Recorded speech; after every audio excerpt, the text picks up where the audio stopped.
เดี๋ยวนี้มาฮอดดงเห็นเบิ่งดงเห็น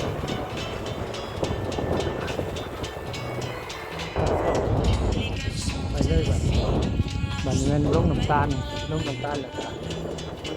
แล้วอีก35ลักถึงล้านนี่67ลักใครเนี่ยแต่ขับคนตกออกทางดงเห็นใกล้สิฮอดลงน้ำตาลเบิ่งขี้ดินมันเข้ากงไปบ่ได้ขี้ต้ม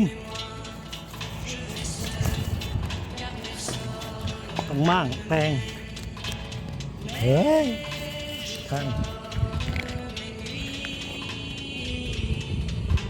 แปลงรถสักก่อนต้มเขา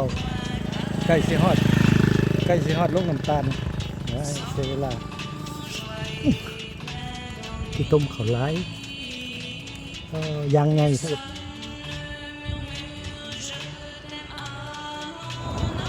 มาฮอดลงน้ำตาลรัก81โอ้ยรถตาย2เทื่อเลยเสียเวลาขี้ต้มแน่นี่แหละขี้ต้มแน่นี่แหละมันเข้ากงรถติดคือเหยียบแพลงไว้เนี่ยด้วยไปจนสะดวกไป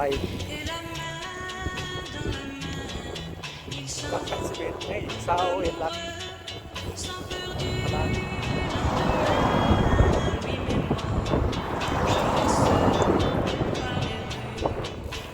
ขบวนรถมาแต่บอกครับ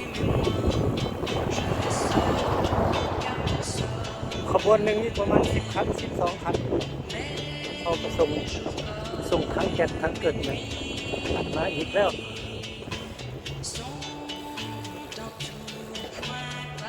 อยู่ใกล้ลงน้ำตาลเขามาแต่เซโปนบอกคำแต่มันชื่อหามาหอดเมืองพลานหาจอดกินข้าวกันนะปั้นเศร้ากันจอดไปคิวพักปั้นเศร้าอยู่คิวรถเมืองพลานไซโปรตีนนมแต่ที่นั่งกินอยู่ในคิวรถอย่างเงี้ยเพราะว่าที่แรกก็สิเมื่อกะ8 โมงเลย8 โมงหาออกจากเมืองพลานทั้งลมทั้งฝนหาตัวกินเขาแล้วอันนี้พุ่นแล้วบ่ายโมง1พุ่นแล้วฮอดสวรรค์ลมแห้งลมลายอยากฝนตกอยู่จอดหาไม่จิบแขวอยู่ลัก99สิ้นปิดแขว5 บาทเสียเวลา89 79ลมแห้งโอ้ลมแห้งหรือลมตั้งแต่เมื่อคลานมาที่รถจะไม่ได้ลมแห้งขึ้นที่ลำ81 ลักอีก81 ลักถึงสวรรค์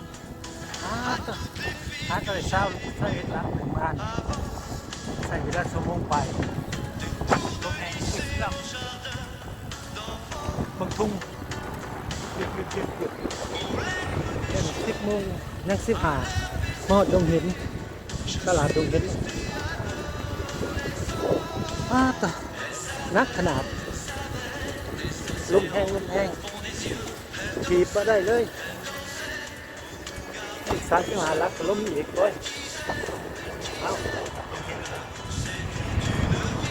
10 โมงครึ่งมอดบ้านนาลมแห้งลมค่อยนี่ลมค่อยบ้านนาลมค่อยขีดลงได้เป็น2ลมมันต้านทำน้ำ40นะไม่ได้2มันคงใหม่จนเป็นไปไม่ได้เลยขีดลงก็ยังบ่ลงบ้านนา22ค่อยบ้านนาต้องลมแห้ง ลงใหม่จุดที่เอ็นล้มสถานรักต่อสมองมันแห้งโคตรลงกดลงใหม่ก็จนที่ลุ่มถีบจนมาได้โคตรขึ้นค่อยลงค่อยยังแรงเลยแต่เท้าเหยียบกระต่ายแห้งกันเลย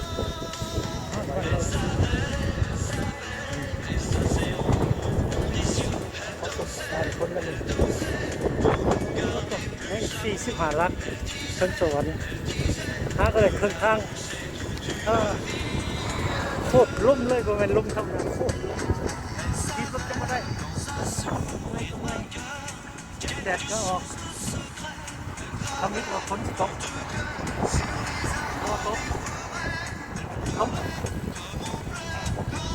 12 โมงยังเศร้ามาฮอดมักเซโนนี่33 ลักมาฮอดมักเซโนขนาดเลยนี่33 ลักแค่มุ่งหนึ่งเลยฮอดกันเซโนวันติดไกลแล้วก็ออกเซโนแล้วบัด12 โมงยัง15เขาเห็นไหมมันสังเกตแล้วสวนน้ำสวนน้ำสลิดซุกรักสัสีสัสีรักเป็นสวรรค์ไม่ยังไม่ไรลงการที่2 โมงมาหอดเทือนบ่าย 2 โมงวันนี้ไปร้านไปกลับโดยสักลักพอดี200 ลักไปกลับล่างรถที่ต้มถึงเบิด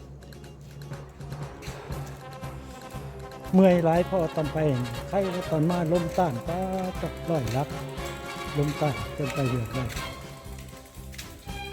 เมื่อยไงธรรมดาฮอด12 โมงนี่บ่าย 2 โมงถึงฮอดขึ้นไปดูสตาร์ทไปเกือบ2 ชั่วโมงเนี่ย